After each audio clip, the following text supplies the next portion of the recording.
The Paddy Power Half Hour on Off the Ball. With Paddy Power, the greatest football partnership since Duff and Heskey.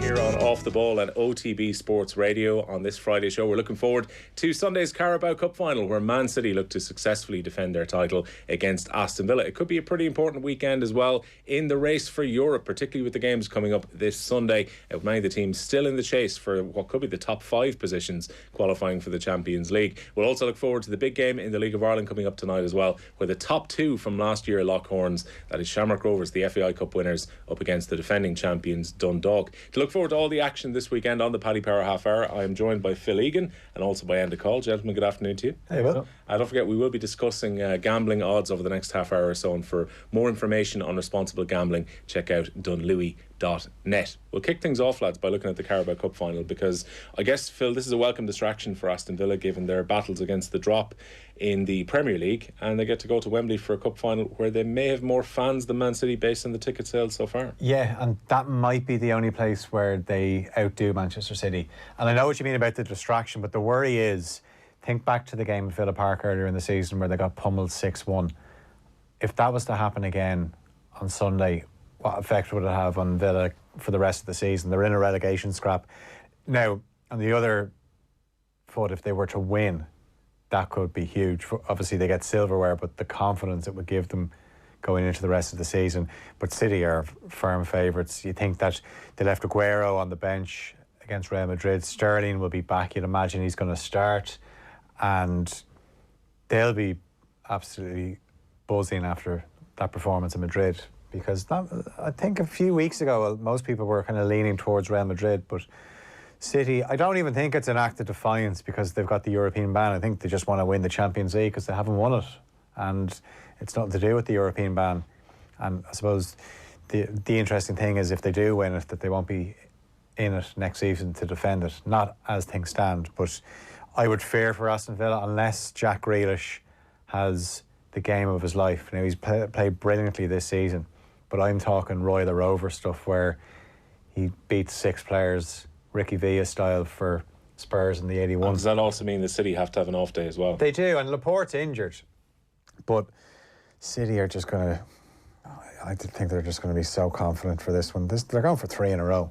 Like the League Cup, they usually win this, get the first bit of silverware out of the way and try and pick up a bit more. But it's hard to make a case for Villa. And Man City are cup collectors in recent seasons. They are. What you don't want to happen for this fixture is what happened in the FA Cup final last year against Watford. Oh, yeah. Where it was just a dead rubber by the 35th minute or so. Yeah. And you want to have some sort of entertainment game. Aston Villa are going to have to pick it up from their league form of late. They've lost 3 in a row now. Really bad against Southampton last week.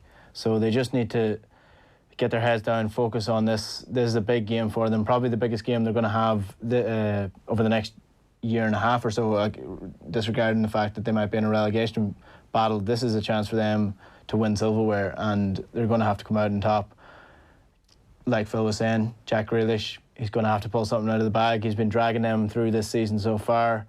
If he can drag them to a silverware of some sort, then it'll be a job done for him this year. He's proven himself as a Premier League star at this stage, but it's going to be a bittersweet moment for Aston Villa if they can somehow manage to win this and then get relegated. So it's hard to know where they're going to. What would you take? Reminds me of their City rivals Birmingham. But remember Wigan did it. They won the FA Cup and they went down. But Villa's obviously a far bigger club. But what would Villa rather? Win the League Cup on Sunday or stay in the Premier League? Because if they stay in the Premier League, obviously they can build on that. They have a better chance of holding on to Jack Grealish. To play devil's advocate, though, no guarantee you get back into a cup final again. That's true, but in the foreseeable. Well, for Dean Smith, it'll be seen, even if he loses this game, if they stay in the Premier League and get to a Carabao Cup final, then that's a successful season. Yeah. And he'll definitely keep his job at the end of the season if that's the case. If they get relegated and they lose this game, it's hard to know where his future would lie then. and where Aston Villa would hold him in terms of the job he's done this year. Phil, we talked about Man City last week in terms of they're one of the real favourites to win the Champions League. I think they were second favourites before the game against Real Madrid. Madrid were inside the top 5 in the betting as well, which probably reflects the way the market is looking at that fixture. Whoever comes through is probably going to be well played. City are extremely well placed now to qualify. Yeah, and I mentioned the Laporte injury. I wonder how serious that's going to be, and is that something that could stop them going further in the competition? They're in the box seat to get past Real Madrid. The 2 away goals, Sergio Ramos suspended, Sterling will be back. Sterling made a huge difference when he came on because you could see what Guardiola was trying to do in terms of tactics. As good as Real are at the back in terms of personnel, the weakness was Carvajal, and that's where they went. That's why Gabriel Jesus was playing out on the left when Sterling came on. That's who he won the penalty off. So you'd imagine that's going to be their game plan again on the return leg, which is on St. Patrick's Day. So they negotiate Real Madrid. We don't know who they're going to get. There's not many teams that could beat them over 2 legs. I think Bayern Munich and Manchester City would be a tasty tie. If Liverpool can overcome Atletico, Liverpool will fancy their chances against City over 2 legs because they have the firepower.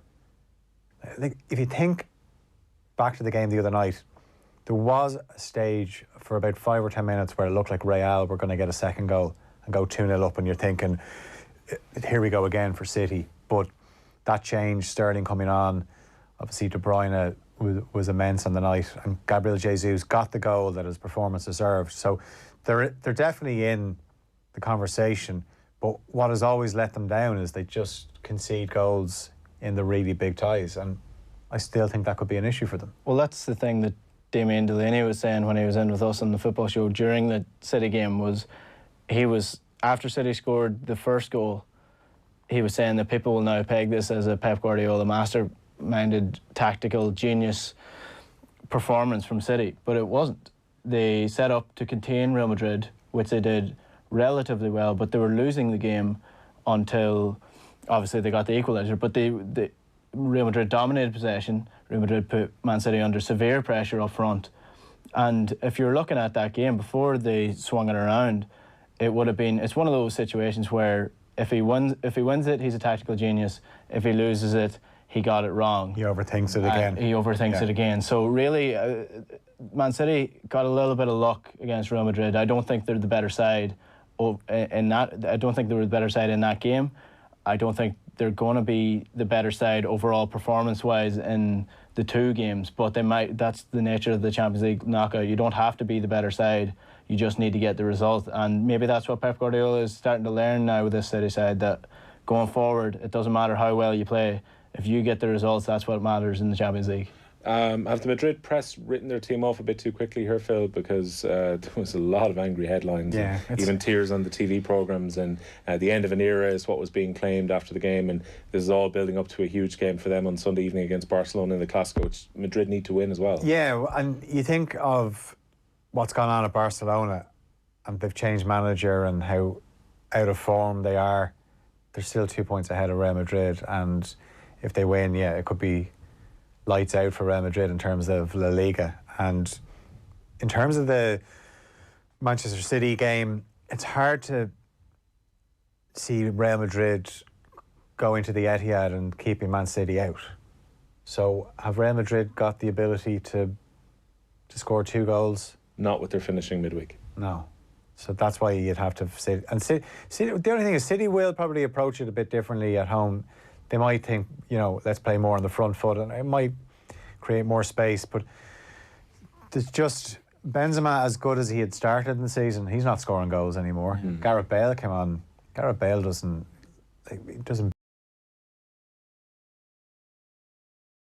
maybe unleashing one from 30 yards and into the top corner, but Hazard's injured. They had decent control in midfield. Vinicius Junior, I thought he's very exciting. He's a little bit raw still, but definitely one to keep an eye on for the future. It's crazy to think, to look at that Real Madrid side. When you look at who was in that side when they were winning the Champions League under Zidane, it's nearly 4 or 5 years ago. They still have Modric starting, they still have Sergio Ramos starting. Benzema is still getting into the team. Isco's still there. Bale is still there. The likes of Hazard, Vinicius Jr. and the two fullbacks, and Courtois and Nets, they haven't changed the side much at all. And really and truly, this side should be done and dusted. It was done and dusted about a year and a half ago, and with the firepower Real Madrid have in terms of money, they just haven't seemed to manage to build this squad up to what it should be. Yeah, but they took a punt on Likijovic because of what he did in the Bundesliga last season, but he's not even getting a game. He came off the bench when they went 2-1 down the other night. So I know it's fairly obvious, but if you're losing Cristiano Ronaldo, you're going to lose a lot of goals, and they just haven't been able to replace. And it's so hard to replace. Hazard's injuries haven't helped either. Yeah. But also, it's bizarre to think that Hazard was seen as the replacement for Ronaldo. He's a completely different player. I don't think he was seen as a replacement. I think he was just brought in because of his quality. He's going to score you goals. He's going to set up goals.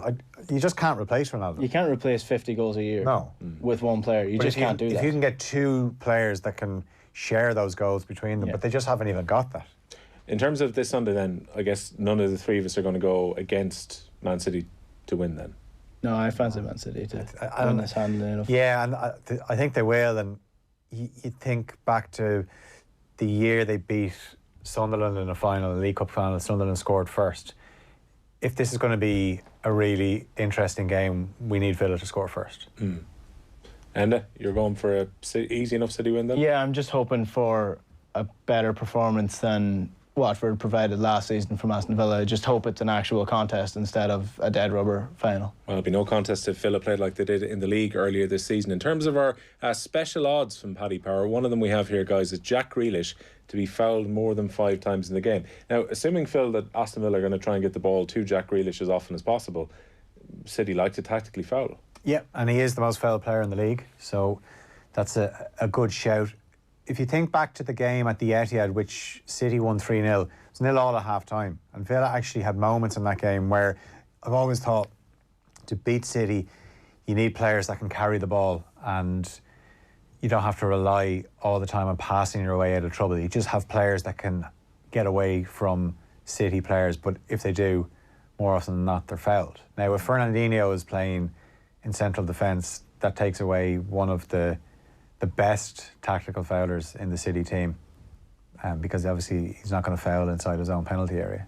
But as I said, I think the only chance is if Jack Grealish has the game of his life. That's or else Villa can sneak something from a set piece. They have a little bit of height there, but they've the worst defence in the Premier League, and they're playing against the best attack in the Premier League. So, as I said, even the most optimistic Villa fan, if they can make a case for Villa to win, I'd like to hear it. We'll give Declan Pearce and Paul McGrath a shout. And what do you think, Grealish to be fouled more than 5 times? Yeah, I reckon so. He's managed to evolve into this kind of player that he knows when to hold it and he knows when to get the ball away, and if he can see a player coming into his back, he holds on to that ball and he draws the foul very often, and he's quite good at that, so I reckon that's a good chance. Okay, let's look forward then to the Premier League games for this week, and we start off, lads, with tonight, and again one of our Paddy Power specials here is on what the Leicester fans might be doing during the game. Can we see the Leicester fans at Carrow Road tonight chanting about Man City's Champions League ban? Would they? I don't know, but it's one of our special odds. I don't think Leicester care. You don't think they've built up a rivalry over these last couple of games then? I don't think so. All right, in terms of on the field then, what are you looking here? And I mean, on the face of it, this is a very routine Leicester victory. They just keep their little buffer inside the Champions League places, and Norwich continue to slide towards the Championship. Is that the narrative? Pretty much. Yeah. I don't know what else to add to this, in fairness. A long time ago, and it's really just about Leicester ticking away as much as they can until the end of the season and making sure they finish in that 3rd place spot. They're not going to surpass Man City at this stage. It's unlikely that Chelsea are going to catch them at this stage, so it's really just about securing themselves in the Champions League, trying to maintain that squad and probably not picking up any injuries. If Brendan Rodgers wanted to rest a few players in this game, I think he'd be safe enough. Phil, Leicester have had a few difficult fixtures, but these are the games you pick up the 3 points in and move on. You say that, but they drew with Norwich at the King Power earlier, and that was a sign that maybe the run was coming to an end. Obviously, then they lost back-to-back games when they played City and Liverpool, and they had chances last week. Jamie Vardy hasn't scored in the league since the City game before, or at the end of the year. Just after Christmas. Just after Christmas. And you know, when he went through last week, you thought, right, that's going in the back of the net, hits the post. But this actually will probably suit Leicester, because Norwich will probably come at them a bit. And I think Norwich realised before the start of the season they have a certain model. They're going to stick to it. They're not going to try and spend a load of money to stay in the Premier League. What they'll end up doing actually in the Championship next season is they'll spend more money in the Championship than they did this season in the Premier League. They'll get back up if they can keep most of that squad together and Daniel Farke. And then when they come up the following season, they're in a better position. They're more equipped to sustain Premier League football. What is it, 17, 18 million in parachute funds? Yeah. Burnley did the exact same thing with Sean Dyche. They didn't panic. They went down, and they haven't been relegated since, and they've become a mainstay in the Premier League ever since. And you imagine Norwich should be able to retain quite a few of them. Most of them. Yeah, I because as good as Pookie has been, I can't see anyone. Can you imagine? Can you see any other Premier League clubs really having a look at him? He just seems to. It works for him at Norwich. Todd Cantwell is probably the only one that you'd be thinking he's a young English player who you can see a real talent in. Yeah, and he might suit a lower level Premier League side at this stage in his career. He's a model play for Bournemouth if they stay up. Yeah, almost like Jack Grealish, although obviously Jack Grealish went down and played for Aston Villa in the Championship, but if Cantwell wanted to play in the Premier League, he will find a side that will be willing to pay for him, I would say. And from a purely greedy point of view, Adam Eden might get more football time in the Championship as opposed to in the Premier League. Could be a good place for him to cut his teeth. We might just skip forward to Sunday, lads, because there's a lot on the line in terms of the European battle at the moment, in that you can almost throw a blanket over the teams from 10th place up to 5th at the moment in terms of European qualification. And we're looking at teams who are out this weekend on the back of their matches in Europe as well. Starting with Everton against Manchester United, Phil. United obviously had a fantastic result in the Europa League last night, really put Club Brugge to the sword, and we're maybe starting to see Bruno Fernandes and why it was so important for them to get him in last month. Yeah, I know he scored, and you can say it was just a penalty, but if you look at the Igalo goal, the ball from Fernandes to Mata is why he was brought in. Now, I think we need to put this into perspective a bit. Bruges were down to 10 men, and all the goals came after that, including the Fernandes penalty. So as impressive as it is, because you can only beat what's in front of you, Bruges are playing with one man less. It's at Old Trafford. You'd expect them to win. This is a really good indication of exactly where United are, because they got pummeled 4-0 at Goodison Park last season. Everton are on the up under Ancelotti. Should have got something out of Arsenal last weekend. Had the chances. Calvert-Lewin, as good as he's been, missed a really good chance to make it 3-3. Richarlison and Calvert-Lewin, though, is an exciting partnership up front. So the only concern really for Everton at the moment, their midfield is just not really fit for purpose. Might get a bit stronger now that Gomes is coming back in. He is, but they still, you look at who they've got in midfield. So they got the likes of Gomez, Schneiderlin, Fabian Delph, Sigurdsson. There's no real, when they lost him to PSG, because he just had that, he's just so combative in midfield, had the energy. It's an area they spent a lot of money in, but perhaps didn't spend the most balanced money. And that's 4 number 10s in that midfield. Yeah, but also they need something better in the engine room as well. And look, that's something Ancelotti can do. But it, you know, I think sometimes some Everton fans are probably still pinching themselves that they got somebody of the calibre of Ancelotti, and he seems to have really taken to the role and what it means to be the manager of Everton, because they demand a certain way of playing. They demand that the players give 100%, and that's what they're getting now. And if they lose, they are going to lose a few more games between now and the end of the season, but if they lose games, they want at least the teams that beat them, that they had to work for the win. And Arsenal certainly had to do it last week. And I suppose in terms of the race, and Everton, despite the setback of last week, are still very much in contention to qualify, I think, for the Europa League spots, because we almost have to assume if Man City are going to win on Sunday, both European places come down one more place in the league. Aston Villa will get one if they were to win the Carabao Cup. But if that were to happen, given Man City's impending European ban as things stand, Everton have a lot to play for over the next 10 games still. I know Seamus Coleman was saying a few weeks ago that getting into the Europa League is seen as very important for them. Yeah, definitely. And if they want to develop under Ancelotti, they're going to have to get European football. This is going to be a difficult one for them. I know they have been in a good run of form of late under Ancelotti, but in the last couple of games they only have, they've won 2 of their last 8. 3 of those games, that's not in the league, that's all fixtures. So you're looking at a loss to Liverpool, Man City and Arsenal. So 3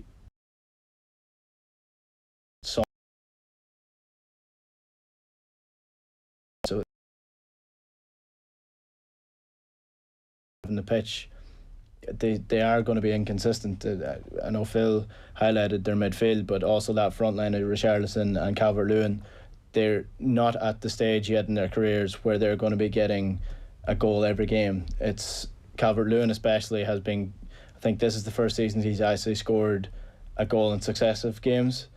So he just needs to develop a little bit further and become that main man. He seems to be, at least since Duncan Ferguson took over, he's grasped that centre forward role and finally made it his. So it's time for him to step up, and if Everton are to qualify for the Europa League at least, he's going to need to start banging in the goals now until the end of the season. And we talk about Manchester United turning corners. They probably turned more corners than Lewis Hamilton this season, but the last 7 games have been pretty positive for Ole Gunnar Solskjaer's side. 5 wins in their last 7, starting to score goals fairly freely again. Can they be optimistic for the rest of the season now? I think so. What's working in United's favour is not only Bruno Fernandes coming in and adding a little bit of X factor, as Ole Gunnar Solskjaer said, but they're now starting to get their strongest squad back on the pitch. Players coming back from injury. This is probably the strongest squad they've had since the start of the season, with Scott McTominay coming back, with Fernandes coming into the side. I know they're missing Rashford, but Martial's starting to step up a little bit with goals, but he won't be out for too long. No. You wouldn't think so. So you have a Gallo coming in. So they have replacements for these players coming in. Fred's in flying form. So you're thinking this is going to be a big push for United. If you think about where they came from in mid-season, where they're on that awful run of form, they couldn't get 2 or 3 wins in a row. Now they have, I think it's 5 wins out of 8 games. They've only conceded 1 goal or 2 goals in that run of form. They scored 18. That's the kind of form you need at this stage of the season if you're pushing for Europe. And the fact that the 5th place opened up for Champions League is massive for them, because if they don't have enough to get to Chelsea, I do think they will have enough to get that 5th spot. Phil, call it then. Goodison Park this Sunday. I actually think Everton will get something from this game, but United have Everton obviously this weekend, then they've the Manchester Derby, they've got Spurs as well, but then after that the fixtures are a little bit easier on the eye for them now. That has been an issue for them, but they've a really good chance of winning the Europa League. You look at some of the teams left, and especially now that Ajax are gone, after Taffy knocking Inter Milan are probably their biggest threat at this stage. Maybe Wolves as well. We'll see how the draw goes in a few minutes' time. Speaking of Wolves, our other live game and off the ball this coming weekend, crucial one in terms of the race for Europe for them and Spurs as well, because Spurs need to get their act back together in the Premier League, Phil, don't they? Because they can't just seem to get a string of results, and we saw last weekend again more drop points for them. Yeah, and I mentioned that they've got that game against United coming up, which will be crucial, and I think they lost to Chelsea last weekend, and although it was 2-1, I think that scoreline flattered Spurs, and they were very lucky that they didn't have Lo Celso sent off. But for all the excuses Mourinho's making, and look, he's got a point. He's missing Harry Kane, who gets injured most seasons, but then someone else steps up, like Heung-min Son, but he's gone now as well. So you can see why they're not going to score as many goals. But it's funny just how quickly things have changed. Mourinho came in, he's a new man, and now he's already saying bring on the 1st of July when the transfer window opens. This is season 3 Mourinho a few months in. Yeah, and like I firmly believe, and I thought even when he was appointed, that because he was appointed during the season, which rarely happens, I think it happened once before in his career. Went back to Chelsea mid-season, I think, Not even, I think it was Porto. Porto, yeah. But the fact that he came in, I was thinking, right, the start of next season, that is the one season where Mourinho is either going to make or break at Spurs. And if it goes well, he'll start the next season, but if it goes badly, he might not even see out the season. And, you know, there's a reason he ended up at Spurs. Spurs, obviously, Daniel Levy probably liked the thoughts of being able to attract Mourinho, but there wasn't many other clubs that play in the Champions League that Mourinho could manage, because his stock has fallen a little bit. He's shown that in certain games he's got results, like the Man City result gave Liverpool a few problems, but that's not sustainable if you want to start challenging for major honours. Think back to the start of the season. Everyone thought City and Liverpool and Spurs would be the closest team to them. That's not happening. And sorry to interrupt, just on the Europa League, United have been drawn against Lask from Austria. Okay. Yeah, that's actually... Rangers have been drawn against Bayer Leverkusen. Okay. Lask are top of the Austrian league, so they're actually ahead of Salzburg, who they beat a few weeks ago. I know Salzburg have lost their two of their best players in Haaland and Minamino, but Lask are unfashionable, but I've seen them play a few times this season, and they're actually quite effective. So United's problem is going to be away from home in the Europa League. That, you know, if they are playing the home leg first and they have to go away from home and get results, that might be the only issue for them. But so I think they've got a great chance of winning this whole tournament. Just in terms of Spurs, and we have seen them struggle for goals. Dele Alli now potentially facing a suspension. He's fallen out of favour with his manager, perhaps with the way he reacted in the Champions League game against Leipzig as well. But I can't help but think that Dele Alli is probably going to be needed if Spurs are going to get goals over the next few weeks. Yeah, it's hard to see what kind of formation they're going to play. They're very much set up. If you remember the Spurs side the year after they sold Gareth Bale, they had all of the same type of player but no real centre man up front. Harry Kane came in and solved that problem. They have that problem now again, whereby they have the likes of Lamela, Bergwijn, Lucas Moura and Dele Alli all do similar enough roles, but none of them are that centre point up front. And Mourinho pinpointed that last week against Chelsea, where he said that if they want to go long, the opponent just needs to know that they have nobody to hold the ball up, so they just drop back. And if they want to play the ball through the channels, the opponent just needs to press up, and they won't have anyone to hit up front with a long ball. So that is the centre issue with Spurs at the minute. They do have a centre forward on their bench that they're not playing. I don't see what the harm is. Not even on the bench. Well, not in the squad. I really don't want to go into a discussion about whether Troy Parrott should be in the squad or not. But if you have a centre forward on your team and you're refusing to play him or even give him a chance, then that's your own problem. And Spurs are going to struggle until they get a centre forward that can hold up the ball for them, if that's what Mourinho wants to do, or Mourinho needs to change his tactics. That's what he needs to do. Can Wolves go get some points? Yeah, they were very unlucky in the game at Molineux. Spurs, Vertonghen scored a very late winner, and it was a game Wolves should have won. And They're the first team to win at the new Spurs stadium as well. Yeah, and that was a phase where Spurs were dropping a lot of points in the Premier League because they were still in the Champions League. And Wolves were in action last night, and you hear a lot about Thursday, Sunday, and it's a tough turnaround, and they were obviously in Spain last night. But I can remember them playing a game in Europe earlier in the season, and then they went to the Etihad and won 2-0. So fatigue doesn't seem to be an issue for Wolves, because Nuno Espirito Santo picks pretty much the same team all the time, and here they are in 8th place. They actually go ahead of Spurs if they beat them. Yeah. So that's a huge incentive for victory. Yeah, they were able to rest players during the week as well because of that 4-0 win in the first leg. They had Jimenez, Pedro Neto, Roman Saiz and Ruben Neves. Ruben Neves wasn't even in the squad for them. But none of those started the game, so they've the main players they had on the bench. Plus, the last time, the only thing you can say about this is the last time they were in a European game during the week, they came back and they lost to Spurs 2-1. So it's hard to know where. I think Wolves are in better form this time than they were when they were playing Besiktas in the middle of the week. So I think Wolves can get a good result here. Jumping around the rest of the fixture between Crystal Palace and Brighton. Brighton would get something out of Sheffield United last week. They did. It's funny watching Brighton. They're starting to revert back to Chris Hughton Brighton. Now they try and play the ball out from the back, but he obviously wants to play a certain way, but you can see that Glenn Murray's come back in. They need points. There's no point in them losing games and everyone's saying they played great, they played lovely football, lovely expansive football, but they didn't win.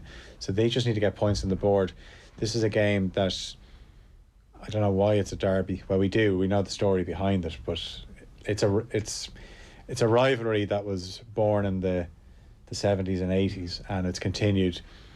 But regardless of who they're playing, they need points, Brighton, because they're right then in the thick of it. So they're 4 points above the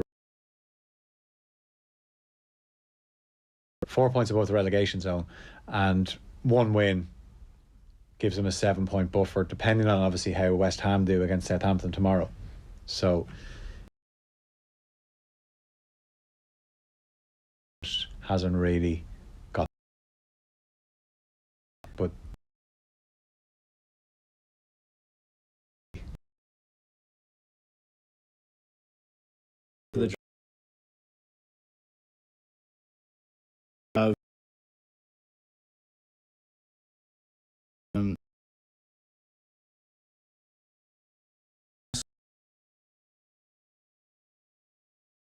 to or so, the Turkish side. Istanbul. Istanbul. Wolves then, unfortunately. No. Could have had the Battle of the Wolves. So Wolves Olympiacos, that's a tough one for them. And we spoke about Chelsea a few times. They're in action tomorrow against Bournemouth away from home. Chelsea, obviously, that's a crucial victory. Another 3 points here, it probably eases the against Bayern Munich midweek. They are. If they don't unite, second last or third last game of the season, overtake Chelsea come the end of the season. So it's an important one to have Abraham. Looked bad last week, but they were actually quite good, and they were very unlucky with 2 goals. Shoulder, Bournemouth went up and scored, and then it was called back for a penalty. Yeah, it didn't. I'm not saying it was VAR's problem, but I don't think a shoulder when your arm is like this should be ruled as a handball for a penalty. So they're very unlucky with that. That seemed to swing the game in Bournemouth's favour, or Burnley's favour. Sorry. So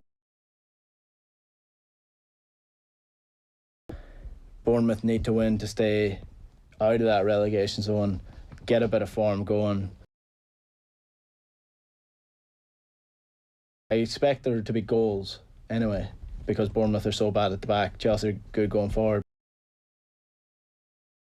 I would say Chelsea just have enough. Phil, to give you the shout.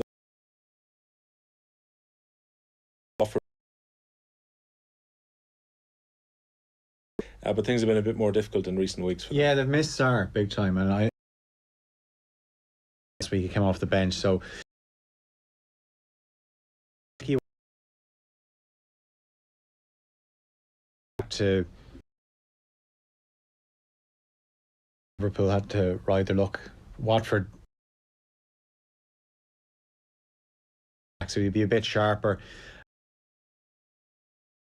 It's a chance to break.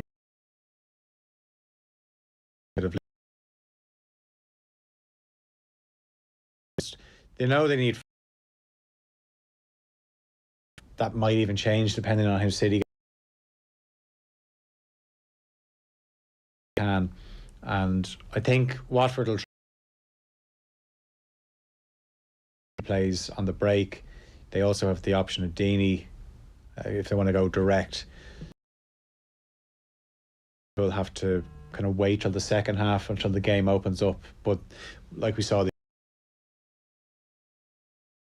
we're into injury time on this one, lads. Chelsea have the. They could, if that. I was just saying, United, 2 games left. You'd fancy United to finish in 4th ahead of them. Sure, Liverpool might win that game, you know. We'll ask you both to give us a prediction then on the big game in the League of Ireland this weekend. Premier Division tonight. Rovers against Dundalk. Both teams starting the season well, maybe unlike last season where Dundalk were slow starters, but Rovers roaring into the start of the season. Graham Burke scoring 5 last weekend. Do you make them favourites? Game. The big thing in this game is that Christian was missing for the last game of the season in the FAI Cup final last year. Him and Jack Byrne have had some great battles in the last couple of games. A leveler, if you want to put it that way. I would say predicting a draw. I have a predictions article coming on offtheball.com that in the last 2 weeks I've got 2 games. So look, if you're right, 52.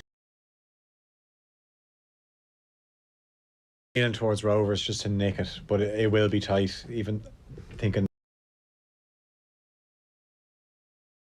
thought were the better team on the day, but they just couldn't get the breakthrough. And obviously when they did, they were undone by that great goal from Michael Duffy, and they had to wait.